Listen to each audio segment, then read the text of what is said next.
हाँ, तो अब हम ये देखेंगे कि एक पीरियोडिक टेबल में जब हम देखो लेफ्ट टू राइट मूव करते हैं, देखो जैसे lithium, beryllium, boron, carbon, nitrogen, oxygen, fluorine, ये देखो ये पहला पीरियड है। देखो हाँ, एक चीज़ और शायद मैंने उसमें नोट्स में तो लिखवा रखी है पर शायद मैंने कहीं बोली नहीं है, तो इसका भी बेटा ध्यान रखना कि देखो जो पहला पीरियड होता है, पहले पीरियड में ना 2 एलिमेंट होते हैं। ये देखो ऐसे है ना, ये पहला पीरियड है, ये दूसरा है, ये देखो ये तीसरा है, ठीक है, ये 4th पीरियड है, ये 5th है, ये 6th है और ये 7th है। ठीक है, पहले पीरियड में 2 एलिमेंट्स होते हैं खाली। कितने होते हैं? 2। सेकेंड और थर्ड में कितने होते हैं? देखो 8 होते हैं, 2 इधर और 6 इधर। ऐसे देखो तीसरे में भी कितने हैं? तीसरे में भी देखो कितने हैं? 8 हैं। चौथे और पांचवें में कितने हैं? 10 हैं। छठे और सातवें में है, छठे और सातवें में देखो कितने होते हैं? देखो ये तो है ही, ये जो 10 हैं वो तो है ही। और इन 10 के अलावा तुम देख सकते हो, देखो बेटा ये नीचे से ये 14 एलिमेंट्स और आ रहे हैं। ठीक है, आ रही बेटा बात समझ में? देखो यहाँ देखोगे ना, देखो यहाँ पर कितने हो गए तुम्हारे? पहले में कितने हैं? 2, दूसरे में कितने हैं? 8, तीसरे में कितने हैं? देखो 8 के अलावा ये 10 और ऐड हो गए। ठीक है, आ रही बेटा बात समझ में? और यहाँ पर तुम देख सकते हो कि यहाँ पर वो 10 नहीं, सॉरी, इधर 10 और ऐड हो गए ना, तो यहाँ 18 हो गए, है ना, गलती से बोल गए, सॉरी। तो 4th और 5th में कितने हो गए? 18। और 6th और 7th में देखो कितने हो जाएंगे? 18 में तुम 14 और जोड़ लो, 32 हो जाएंगे। ठीक है, तो ऐसे ये ध्यान रखना है कि first period contains 2 elements, second and third period contains 8 elements, 4th and 5th contains 18 elements, and 6th and 7th contains 30 to 32 elements. ठीक है, ये जो नीचे के 14 है ना, ध्यान करो, मैंने पिछली वीडियो में पिछले से पिछले में बताया था, ये यहीं का ही पार्ट है। देखो 56 के बाद सीधा यहाँ 72 आ गया, तो बीच के कहाँ गए? ये सारे बीच के असल में ये नीचे दिखा रखे। ये लेंथेनम और एक्टिनम जो यहाँ दिखा रखे ना, ये एक्चुअल में यहाँ होते हैं, बाकी ये सारे पर नीचे होते हैं। सीरियम से लेकर यहाँ लुटीटियम तक, और यहाँ पर थोरियम से लेकर हमारा ये जो लॉरेंशियम है। ठीक है, आ रही बेटा बात समझ में? क्लियर? तो ये ऐसे मतलब पीरियड में किस पीरियड में कितने एलिमेंट्स हैं ये भी हमें पता होना चाहिए। अब हम ये देखेंगे कि जब हम एक पीरियड में लेफ्ट टू राइट मूव करते हैं तो साइज छोटा होता है कि बड़ा होता है और क्यों होता है। ठीक है, तो पहले पीरियड में देख रहे हैं फ्रॉम लेफ्ट टू राइट। ठीक है, तो देखो मैं एक पीरियड यहाँ पर बनाऊंगी। देखो lithium, beryllium, boron, carbon, nitrogen, oxygen, fluorine, neon. ठीक है, अच्छा अब तुम्हें ये बात पता होगी कि लिथियम के अंदर देखो क्या है बेटा, इसका एटॉमिक नंबर क्या है? 3, इसका क्या है? 4, 5, 6, 7, 8, 9 और 10। ठीक है, अब देखो मैं यहाँ पर ना इसका थोड़ा सा स्ट्रक्चर अगर बनाऊं, ये इसका न्यूक्लियस और उसके अंदर 2 प्रोटॉन थे, सॉरी 3 प्रोटॉन। जितना एटॉमिक नंबर होता है उस एटम के अंदर उतने ही प्रोटॉन होते हैं और उतने ही इलेक्ट्रॉन होते हैं। ठीक है, तो 3 प्रोटॉन है और 3 इसके पास इलेक्ट्रॉन। ठीक है, पहली शेल में 2 इलेक्ट्रॉन होते हैं, दूसरे में 1 होगा। इसी तरीके से बटेगा ना, 2 1 करके हम बनाते हैं जो 10th में कॉन्फ़िगरेशन बनाते थे। अब बेरिलियम का देखो, देखो बेरिलियम के न्यूक्लियस में कितने हैं? 4 प्रोटॉन हैं और इसके पास 4 ही इलेक्ट्रॉन हैं। देख सकते हो? ठीक है, समझाऊंगी मैं तुम्हें पूरा डिटेल में, है ना, लिखने में हम उसको ब्रीफ कर लेंगे, कोई प्रॉब्लम नहीं। तो देखो जैसे जैसे हम पीरियड में इधर मूव करते हैं, ध्यान से देखो क्या हो रहा है, अंदर प्रोटॉन्स का नंबर बढ़ रहा है। जैसे यहाँ 4 हो गए तो अब यहाँ 5 हो जाएंगे, 6, 7, 8, 9, 10 ऐसे बढ़ेंगे। इलेक्ट्रॉन जो बढ़ रहे हैं तुम देख सकते हो, इलेक्ट्रॉन उसी शेल में ही रहता हुआ बढ़ रहा है। यहाँ सेकेंड शेल में 1 इलेक्ट्रॉन था, यहाँ सेकेंड शेल में 2 इलेक्ट्रॉन आ जाएंगे, यहाँ सेकेंड शेल में ही 3 होंगे, यहाँ सेकेंड शेल में ही 4, 5, 6, 7, वहां तक पहुंचते पहुंचते सेकेंड शेल में 8 इलेक्ट्रॉन आ जाएंगे। शेल 2 ही रहेंगे। जब हम एक पीरियड में इधर से इधर चलते हैं ना बेटा, शेल्स का नंबर चेंज नहीं होता, सेम ही शेल में नंबर ऑफ इलेक्ट्रॉन बढ़ते चले जाते हैं और न्यूक्लियस के अंदर प्रोटॉन बढ़ते चले जाते हैं। अब ऐसे समझो 3 इलेक्ट्रॉन और 3 प्रोटॉन है। ठीक है, अब उसी जगह पर ही, जगह नहीं बदली है क्योंकि शेल सेकंड ही चलेगा। जब हम एक पीरियड में यहाँ से यहाँ चलेंगे तो अगला शेल नहीं आता, उसी शेल में ही इलेक्ट्रॉन का नंबर बढ़ता चला जाता है। तो 3 इलेक्ट्रॉन और 3 प्रोटॉन है। अब जब 4 इलेक्ट्रॉन और 4 प्रोटॉन उसी जगह पर ही बढ़े तो देखो पॉजिटिव और नेगेटिव चार्ज से अट्रैक्शन होंगी। तो 3 इलेक्ट्रॉन और 3 प्रोटॉन में जितनी अट्रैक्शन होंगी 4 इलेक्ट्रॉन और 4 प्रोटॉन में और ज़्यादा अट्रैक्शन होंगी, 5 इलेक्ट्रॉन और 5 प्रोटॉन में और ज़्यादा होंगी, 6 इलेक्ट्रॉन और 6 प्रोटॉन में और ज़्यादा होंगी। जब अट्रैक्शंस बढ़ती हैं तो देखो चीज़ें क्लोज आती हैं। ठीक है, तो जब सेम जगह पर रहते हुए ही प्रोटॉन और इलेक्ट्रॉन का नंबर बढ़ता चला जाएगा तो उनके बीच में अट्रैक्शंस भी बढ़ेंगी। अट्रैक्शंस बढ़ेंगी तो दे गेट क्लोज टुगेदर। जितने वो पास आएंगे उतना ही साइज छोटा हो जाएगा। आई बेटा बात समझ में? क्योंकि जब हम एक पीरियड में लेफ्ट टू राइट मूव करते हैं तो प्रोटॉन्स का नंबर भी बढ़ता है, इलेक्ट्रॉन्स का भी नंबर बढ़ता है, उसी जगह पर रहते हुए ही बढ़ता है। तो वो आपस में अट्रैक्शंस बढ़ने के कारण पास आते हैं तो साइज छोटा होता चला जाता है।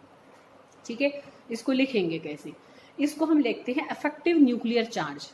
जो मतलब अंदर न्यूक्लियस के अंदर जो चार्ज है उसको प्रोटॉन्स का चार्ज है तो उसको हम न्यूक्लियर चार्ज कहते हैं। ठीक है, न्यूक्लियस में जो चार्ज प्रोटॉन्स दे रहे हैं that is called nuclear charge.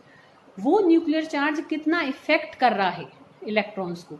ठीक है, तो बेसिकली हम मोटा मोटा समझे तो उसको हम अफेक्टिव न्यूक्लियर चार्ज कहते हैं। तो जितना अफेक्टिव न्यूक्लियर चार्ज ज़्यादा होगा उतना ही इलेक्ट्रॉन्स ज़्यादा खिंचेंगे, जितने खिंचेंगे वो पास आएंगे न्यूक्लियस के, जितने वो न्यूक्लियस के ज़्यादा पास आएंगे साइज छोटा होता चला जाएगा।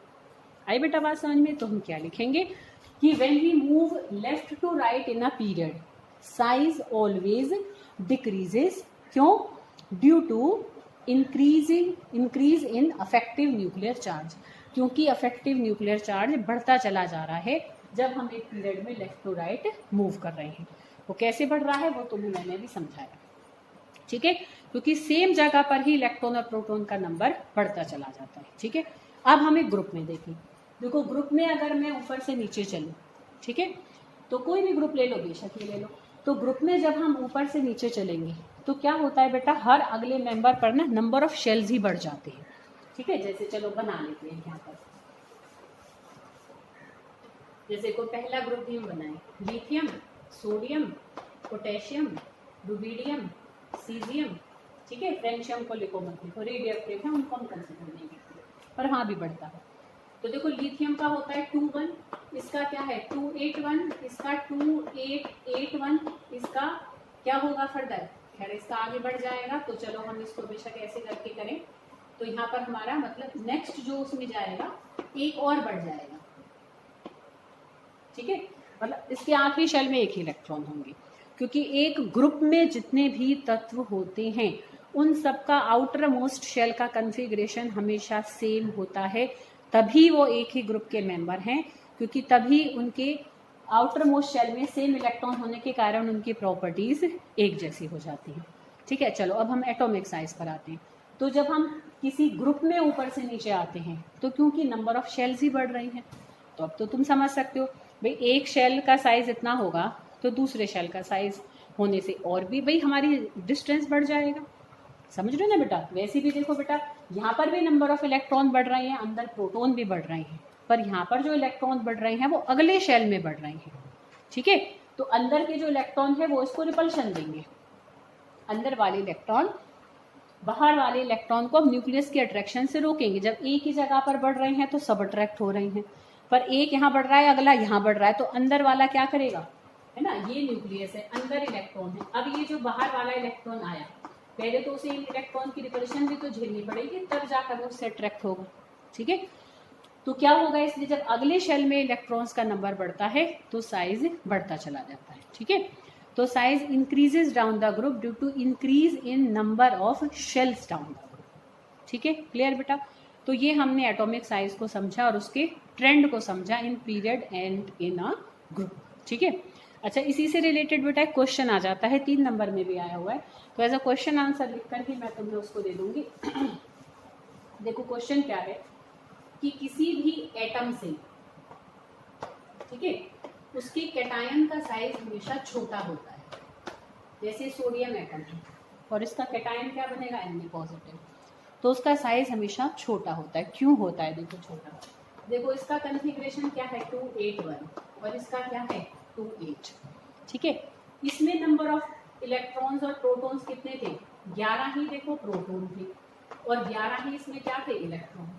यहाँ देखो क्या है, प्रोटॉन तो 11 ही थे पर बेटा इलेक्ट्रॉन तो अब कितने रह गए? 10, क्योंकि एक तो निकल गया।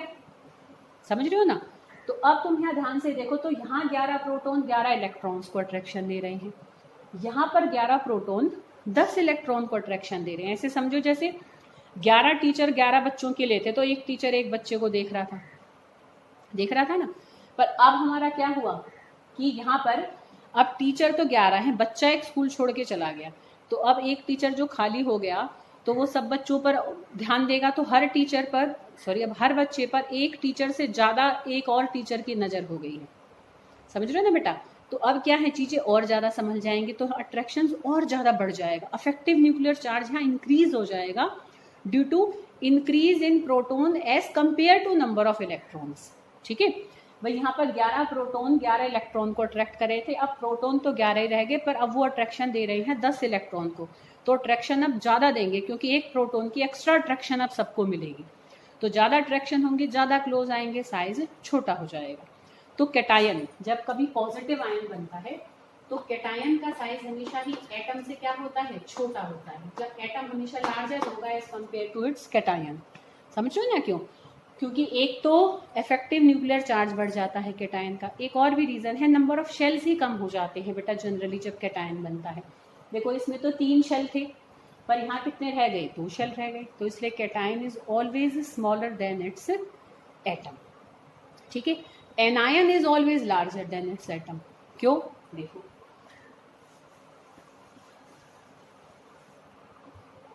ये Cl है, इसका है 287, इसने एक इलेक्ट्रॉन दिया कहीं से और ये बन गया Cl नेगेटिव, तो इसका क्या है? 288 हो जाएगा। तो इसमें देखो 17 प्रोटॉन है और 17 इसमें क्या है? इलेक्ट्रॉन है। अब यहाँ प्रोटॉन तो 17 ही है पर इलेक्ट्रॉन कितने हो गए? 18 हो गए। तो अब समझो कि यहाँ तो इफेक्टिव न्यूक्लियर चार्ज उल्टा डिक्रीज हो गया, क्योंकि पहले 17 टीचर थे 17 बच्चे थे, अब क्या है? टीचर तो 17 है, बच्चा एक और एडमिशन ले लिया वेग में, तो अब हर टीचर को अपना बच्चा छोड़कर उसका भी ध्यान रखना पड़ेगा। समझ रहे हो ना बेटा? तो अब क्या है, हर बच्चे पर से अट्रैक्शन थोड़ी कम हो गई, अट्रैक्शन कम हो गई तो दूरी बढ़ जाएगी, दूरी बढ़ेगी तो साइज भी बढ़ जाएगा। ठीक है, तो anion is always larger than its parent atom due to decrease in effective nuclear charge. ठीक है, तो Cl से बड़ा क्या होगा? Cl नेगेटिव होगा। ठीक है, अब देखो आज मैं यहाँ एक काम करा रही हूँ, उससे मुझे पता लग जाएगा कौन बच्चे वीडियो देखते हैं कौन नहीं देखते, क्योंकि तुम सब तो नहीं देख रहे हो, ये तो हमें व्यूज से पता लग जाता है। ठीक है, मैं एक चीज यही करा रही हूँ, मैं लिखवा के कहीं नहीं दूंगी, सीधा असाइनमेंट में डालूंगी तब पता लगेगा। ठीक है, देखो एक ही क्वेश्चन बड़ा कॉमन आ जाता है कि I पॉजिटिव, I और I नेगेटिव, इन सब के साइज का ऑर्डर बताओ। तो देखो ये है पेरेंट एटम, ये उसका कैटायन है, तो कैटायन से बड़ा उसका एटम होता है और एटम से भी बड़ा उसका एनायन होता है, तो इनके साइज का ऑर्डर क्या बनेगा? ये ऑर्डर बनेगा। ठीक है, तो ये हमने पहली पीरियोडिक प्रॉपर्टी अपनी कंप्लीट की, दैट इज एटॉमिक साइज।